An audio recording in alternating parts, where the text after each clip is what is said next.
Good day everyone. Learn how to share your screen on Google Meet.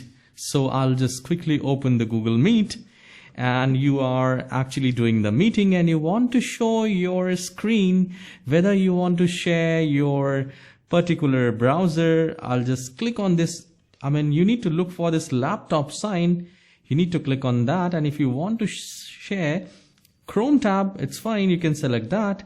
If you want to share any window, you can try that. And if you want the entire screen, if you want to share your whole screen in Google Meet, you can select that, select it, and then just click on share, and you will be able to see and share the entire screen of your laptop. So if you find this tutorial short and helpful, please don't forget to hit the like and subscribe.